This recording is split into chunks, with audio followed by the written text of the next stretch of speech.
Bonjour à toutes et à tous l'équipe, j'espère que vous allez bien. Pour cette nouvelle vidéo, on se retrouve pour la quatrième étape du Tour de France 2025. Quatrième étape sur Pro Cycling Manager. Ça sera une étape assez vallonnée entre Amiens Métropole et Rouen. 174,3 km au programme. Donc une belle étape avec surtout beaucoup de côtes répertoriées pour le classement des grimpeurs. Ça c'est assez intéressant. Pas mal de vallons, donc il y a de quoi se régaler. Et donc c'est parti. N'hésitez pas à aller voir les précédents épisodes. On a quand même pas mal d'enjeux. Vous le voyez, classement général. Nous on joue la Red Bull Bora. On est maillot jaune avec Jordi Meus, on a gagné pour l'instant une belle étape et on est bien placé avec Primoz Roglic. Pour l'instant, tout se passe pour le mieux sur ce Tour de France, ça c'est cool. On avait le sprint à jouer, on a su à peu près le jouer jusqu'à maintenant avec une victoire d'étape. Et Roglic qui est placé au général, on a Lipovic aussi en tant que leader, donc on est pas mal quoi. Allez, on va replacer tout ce petit monde, on n'a pas des grandes formes apparemment. Jordi Meus par contre en forme. Lipovic, ok. Ah si, bon, Roglic ça va au final, il est mis en -1 mais il a du plus quand même un peu partout. Alors Vlasov va protéger Roglic. Johnny Moscon va être en mode bon équipier. Il va protéger Jordi Meus. Van Dijk va protéger Lipovic, mon deuxième leader. Et on mettrait bien un homme dans l'échappée, pourquoi pas Laurens Pitti.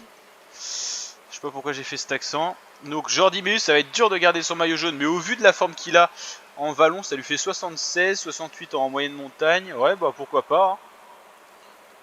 On va le mettre ici à s'économiser. Alors est-ce que ça va partir facilement ou pas? Pour l'instant, on n'a que deux coureurs, Ferron, Vercher, ça m'a fait penser à Vauclair avec le V là. Ok, et c'est la Arkea qui roule, hein. Ouais, Florian Sénéchal, Arkea Lotto. Petite alliance, donc pour l'instant on met personne à attaquer, ça roule trop vite, ça laisse pas partir, mais si jamais il y a pas mal de coureurs, pourquoi pas. Pourquoi pas.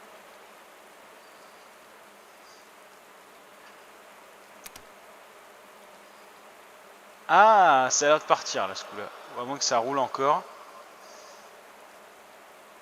Ah c'est intéressant là, il y a un petit relève, une petite relève là du peloton, pourquoi pas essayer quelque chose. Ce qui est bien c'est qu'ils veulent pas me laisser partir. Oh, putain ça part de partout là.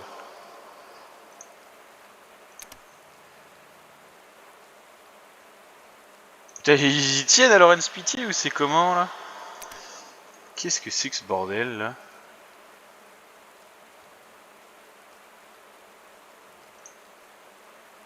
Alors, on résume. Lipovic est protégé, c'est notre leader 2. Le premier, c'est bien sûr Primoz Roglic qu'on protège ici. Donc Roglic qui est troisième au général, c'est parfait. Lipovic, notre deuxième leader, qui a perdu un peu de temps, mais c'est par rapport au bodif, qu'il n'a pas prise à chaque fois. Laurens Pitti, c'est un peu notre électron libre là. Jordi Meus, le maillot jaune qu'on va donc protéger. S'il peut passer cette étape-là, maillot jaune, c'est toujours un plaisir de porter ce maillot. Philipsen peut le porter, hein. On va faire un petit rappel au classement général. Jordi Meus est en égalité de temps avec Jasper Philipsen, mais c'est par rapport aux places respectives que donc Jordi Meus a été plus régulier, c'est pour ça qu'il est maillot jaune. Donc Philipsen remporte l'étape 1, on faisait 3. L'étape 2, on la remporte et Philipsen est plus loin. Et en gros, Jordi Meus a été plus régulier à chaque classement cumulé, donc c'est pour ça qu'il est maillot jaune. Ça c'est cool. Philipsen est donc un danger au même temps. Roglic est le leader le mieux placé. Pogacar est à 2 secondes seulement de Roglic quand même. Evenepoel à peu près dans les mêmes temps et à 14 secondes quand même. Voilà, il y a eu des bodifs de prise. C'est pour l'instant c'est l'écart qui s'est joué à ce niveau-là aux 3 étapes. Il y a quand même des coureurs qui ont perdu du temps, notamment Jonathan Milan, qui n'est pas porteur du maillot jaune, parce qu'il a été souvent régulier aussi, mais il a perdu 54 secondes. Quoi. Et par exemple, si on s'intéresse à notre équipe qui est là, donc Red Bull, Bora, on a Moscon qui est équipier, donc il est plus classé. De toute façon, voilà, en montagne, il ne peut rien espérer. Laurens Pitti qui a perdu du temps, sinon tous les autres sont encore dans la course et ça va s'écarter petit à petit. Voilà, voilà. Les autres classements maillot vert, on est dedans, on est bien. Maillot à points, on l'a pas joué encore. Meilleur jeune, je vous l'ai dit, c'est Lipovic qu'on protège et puis voilà. Allez, hop. Allez, on va mettre en x8 pour aller à la première difficulté. Et on va aller voir après l'identité des hommes échappés, tout simplement.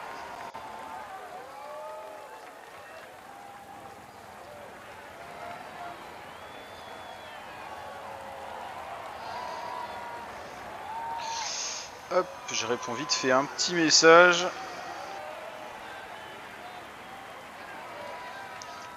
C'est reparti. Donc, on va aller voir justement. Putain, j'ai eu un petit bug là. J'ai cru qu'il y avait 8 hommes dans l'échappée, mais c'est bien 5. Hein. Alors, qui on a justement dans cette échappée? Dversnes pour la Uno X, coureur plutôt baroudeur, puncher, hein, un peu. Valentin Ferron, qui est déjà loin en général, 9 minutes. Matteo Vercher, bon baroudeur. Paul Lapera, ancien champion de France, il a plus ce maillot, c'est que je dis pas de bêtises, Dorian Godon. Simon Guglielmi, ok. Donc le meilleur baroudeur, si on devait les lire, je dirais que c'est quand même entre Lapera et Vercher. En vrai, il y a des bons coureurs. Il y a des profils atypiques. Paul Lapera vraiment complet. Guglielmi plus un peu grimpeur quand même. Dvernes un peu rouleur, sprinter, puncher quoi. Ouais, ok. Bon, 5 hommes en tête, 5 minutes d'avance, mais ça va être quand même chaud d'aller jusqu'au bout. Par contre, plein de points d'attribuer pour le maillot des grimpeurs. Et ça va faire que de monter et descendre dans le final. Donc ça va être très intéressant.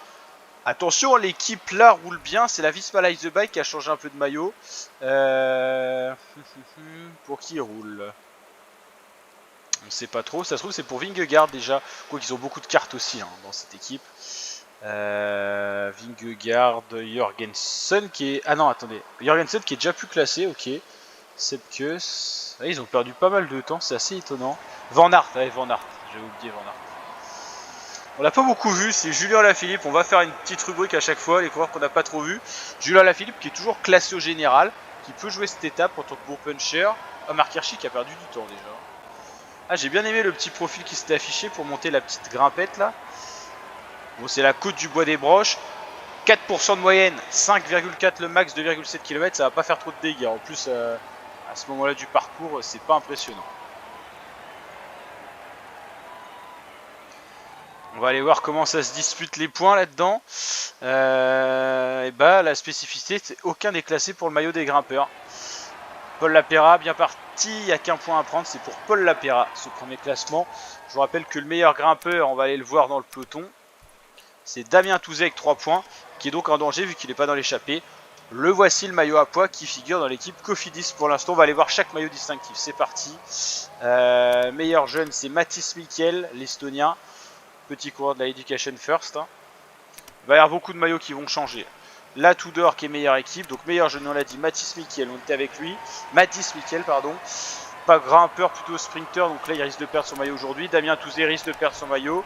Jordi Meus est porteur du maillot vert mais porte le maillot jaune, peut-être qu'il portera le maillot vert à l'issue de cette étape parce que le maillot jaune il n'est pas sûr de le garder quand même, et donc c'est Jasper Philipsen qui porte le maillot de grimpeur. Et ça roule bien dans le peloton, hein. On sent bien que l'échappée va pas aller au bout, donc c'est pas si grave que ça qu'on soit pas dedans. Donc je regarde juste un petit peu comment on est organisé. Donc Primoz Roglic est protégé par Alexander Vlasov, notre leader numéro 1, Primoz Roglic. Vlasov qui sera un peu notre coureur chasseur d'étapes en montagne, un peu pour jouer le classement grimpeur. Pour l'instant, il figure pas dedans, mais si on peut prendre quelques points aujourd'hui, on va pas s'en passer. Moscon protège Meus, qui est notre leader number 1, c'est le maillot jaune sprinter. Il jouera pas le général final, mais pour l'instant, il le joue.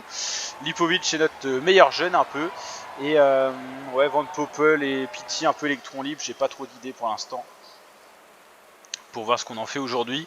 Ce qui va nous intéresser, c'est le sprint intermédiaire qui est très intéressant au vu de ce classement disputé. Hein, ça joue surtout entre Meus et Philipsen à 9 points d'écart, Milan un peu en retrait. Donc attention, si on perd pas mal de points, c'est Philipsen qui peut s'emparer vraiment de ce maillot vert. Il a l'air de se sacrifier aujourd'hui, peut-être pour Van Der Poel. Il a l'air de rouler ou se replace déjà pour le sprint, mais il a l'air de rouler tout simplement. Bah, Van Der Poel, ça peut être une étape pour lui. Hein. Même il y a des punchers comme Quinter Hermans aussi. Hein. Alors, Meus, on va faire un petit train comme on fait à chaque fois pour le sprint maintenant. Et puis on va mettre... Non, Van Poppel, on le mettait un peu dans ce classement aussi. Que je m'y retrouve. Moscon, le voilà. Suivi de Van Poppel. Celui de Meus, bah, ils vont encore prendre cher les échappés à ce moment-là dans la préparation du sprint intermédiaire. Ils ont 3,40. On peut estimer qu'ils vont perdre plus d'une minute. Hein. J'estime qu'ils seront à 2,40, 2 minutes après le sprint. Hein. C'est beaucoup disputé encore. Hein. Donc je pense que Philipsen le jouera aussi. On va aller en accélérer un petit peu pour aller jusqu'à ce sprint. Et c'est vrai qu'après ce sprint intermédiaire, ça va faire que de monter et descendre. Et plus on approchera de la ligne d'arrivée, plus les ascensions vont se succéder. Je me suis totalement loupé. J'ai mis en x8 trop vite.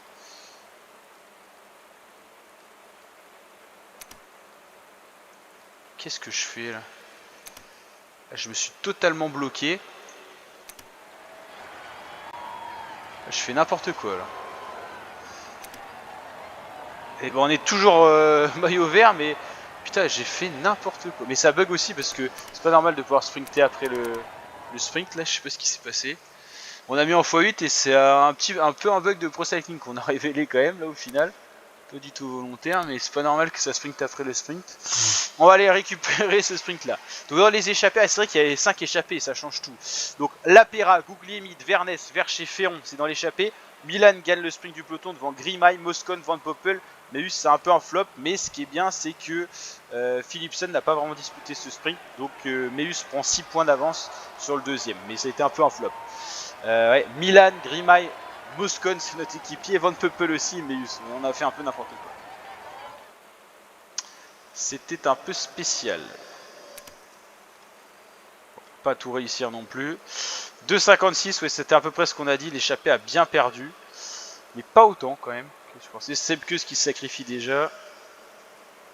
On va mettre en place un rouleau compresseur. On va mettre Roglic en favori pour jouer l'étape en numéro 1. Et Meus dans la roue. Et on va voir si Meus tient le coup. On va mettre un beau tempo. Pour l'instant, on laisse un peu les autres équipes rouler. Et je pense que ouais, dans le final, on va mettre en place quelque chose. L'échappée qui résiste bien sur ces routes assez sinueuses. Philipsen qui se sacrifie vraiment. Donc c'est vrai qu'il fait moins peur pour le maillot vert. Déjà, il n'a pas joué le sprint intermédiaire. Et donc, il jouera peut-être pas l'arrivée. Donc, ça veut dire qu'au classement général et au classement maillot vert, il fait un peu moins peur. Il est vraiment mis à se sacrifier. Ça, c'est une grosse information, quoi. Ce sprint intermédiaire était un peu un flop, quand même. Hein. Ouais, Lapera, Guglielmi, Vernès, Vercher, Ferron, Milan, Grimay, Moscon, Van Poppel. 2 équipiers de Meus. Bah, le train dans l'ordre, quoi. Ricard, Pedersen, Kieux, Stuyven, Del Grosso. C'était un sacré flop, quand même, quand j'y pense. Hein. Ça restera dans les annales Pro Cycling du T.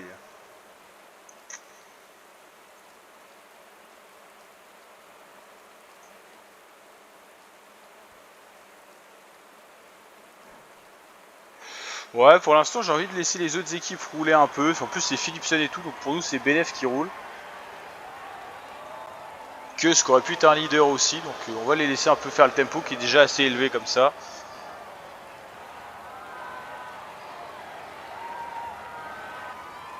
On reconnaît bien Seb que c'est vraiment son gabarit et tout. Devant, c'est vrai que ça joue les points du grimpeur. Il y a quand même plus de points d'attribuer. C'est toujours Damien Touzé le meilleur grimpeur.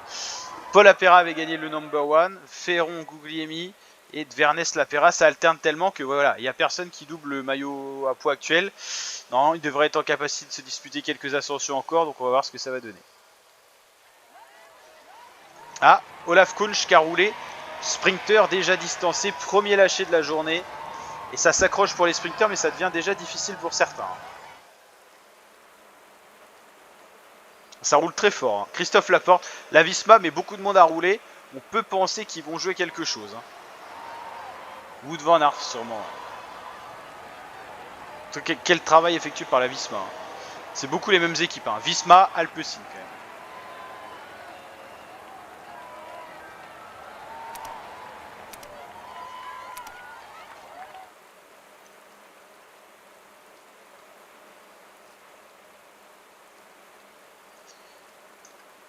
« 37 km, ça va être les plus intéressants en plus.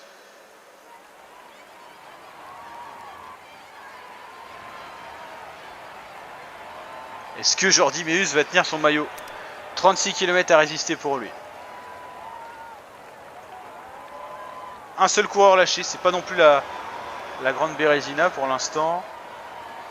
Comment on va procéder là?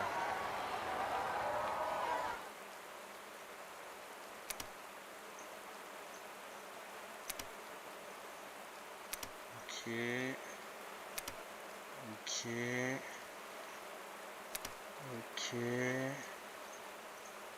On va faire comme ça. Ça me paraît pas mal. Et Lipovic un peu en électron libre quoi. Allez, on va mettre un train destructeur de la Bora, l'échapper à 1 minute 16 et ils vont peut-être pas prendre les points de la prochaine ascension. Il y a des petits groupes de distancés qui se font ressentir maintenant. Ah, peut-être une chute là, quand on voit autant de coureurs autour de possiblement un leader. J'ai peut-être pas suivi, mais il y a peut-être eu une chute là. Chute dans le peloton du Holsgaard. C'est gamellé tout seul, c'est assez familier comme langage. Allez, dernier point à prendre pour les échapper, je pense que la prochaine côte, ça sera pas pour eux.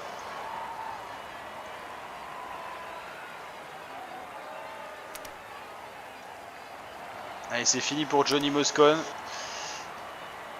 C'est Lorenz Pitti qui prend un bon relais.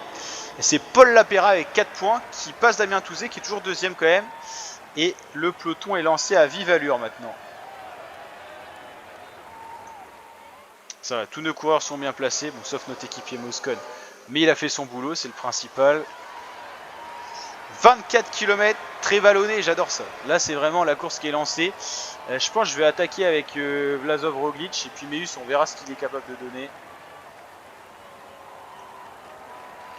Ah, c'est pas mal, c'est pas mal. Au pire, je me dis de toute façon, Philipsen, il va, à mon avis, pas tenir le rythme. Donc, ouais, voilà, en plus, il est super loin. Si jamais Meus craque, c'est Roglic qui prend le maillot, et limite, pas si mal que ça.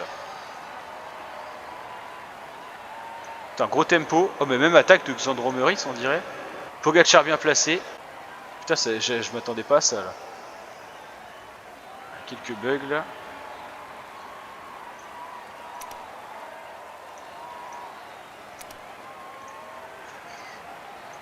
Meus qui tient plutôt le coup là. En fait, il a une forme de fada.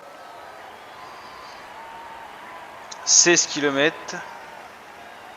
Ouais, l'ascension la plus boostée, c'est la dernière. C'est là que je vais attaquer. Vlasov Roglic dans la roue. On va même tenter un autre truc. C'est assez fou. Lui, on va le laisser là comme ça.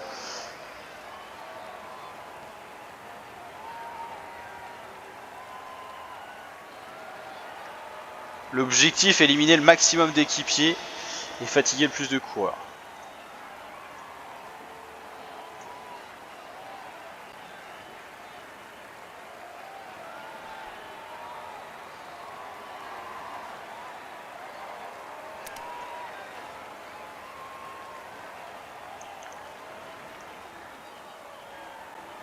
Evenepoel qui attaque. Bon, on va les laisser rouler. Hein. Ah, c'est osé. Hein. Attaque de Remco Evenepoel quand même. Hein. Et Lipovic est plus en forme que Roglic quand même.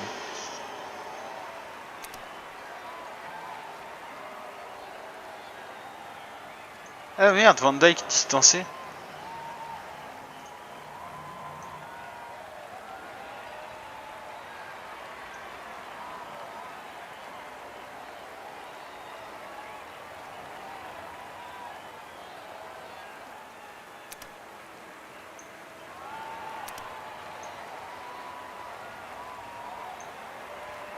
Allez, Lipovic, c'est maintenant.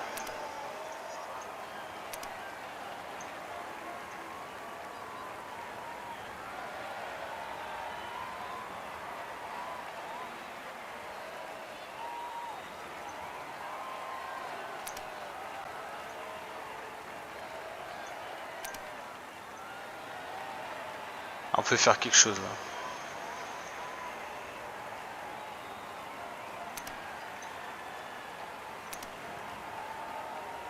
Lipovic, Roglic, ça fait de d'art. Evenepoel qui revient fort. Heureusement qu'on avait Primoz Roglic. Evenepoel va faire 2 et Lipovic 3. C'est un peu le scénario parfait. Donc Primoz Roglic va s'emparer du maillot jaune. Mais surtout, deuxième victoire d'étape pour la maison Boransgreux. Primoz Roglic, Evenepoel et Lipovic surtout troisième. Ah, c'est pas mal. Et Meus est toujours là. Au niveau du général, ouais, ça devrait être Primoz Roglic pour 2 secondes, je crois. Si je dis pas de bêtises, Roglic pour 2 secondes va prendre le maillot. Mélange de leader et sprinter à l'arrivée. Hein. Tu trouves du Roglic, tu trouves du Jonathan Milan, tu trouves du Van Aert, du Jordi Meus. Ouais. On va aller voir les podiums, c'est intéressant. Bon, on va revoir un peu si c'est le virage de l'arrivée. Lipovic qui fait le tempo pour Roglic, et Roglic qui déboule au dernier moment. Et gros retour de Remco qui avait déjà attaqué précédemment. Et oui, Lipovic est battu lui, et puis le peloton qui arrive après. Allez, on va voir le podium. Victoire d'étape donc pour Primoz Roglic, le Slovène de 35 ans qui est encore capable de s'imposer, ça régale. Ensuite, au niveau du classement général, on vous l'a dit, Primoz Roglic, donc pour notre équipe la Red Bull, maillot jaune. Deuxième, un autre Red Bull, c'est Jordi Meeus. Remco qui passe devant Pogacar au niveau du général. Lipovic qui se replace bien, qui sera sûrement meilleur jeune, si je dis pas de bêtises. On va être pas mal au classement par équipe aussi. Donc on a le maillot jaune avec Roglic. Meilleur grimpeur, c'est un Français, c'est Paul Lapéra, le champion de France 2024, qui va porter ce maillot à poids. Ok. Classement par points, Jordi Meeus pour notre équipe, le deuxième du général, devant Philipsen. Remco Evenepoel, non, Remco c'est ça le doute que j'avais, il est encore meilleur jeune, il a moins de 25 ans, donc Lipovic n'est que deuxième, bon après c'est très serré derrière, et on n'est pas la meilleure équipe. Ouais, donc il y a du niveau quand même. Bon, c'est pas mal hein, quand même. Du coup, sur 4 étapes, on gagne la deuxième et la quatrième avec 2 coureurs différents. On prend le maillot jaune avec Roglic. On prend 10 secondes d'avance sur Remco, c'est rien. 12 sur Pogacar, 16 sur les autres leaders. On a donc le maillot jaune, le maillot vert. Ok, c'est pas mal. Et on se retrouve donc pour le contre-la-montre. 32 km entre Caen et Caen, ça peut faire des dégâts. Ça sera la prochaine vidéo. Ciao les fratés.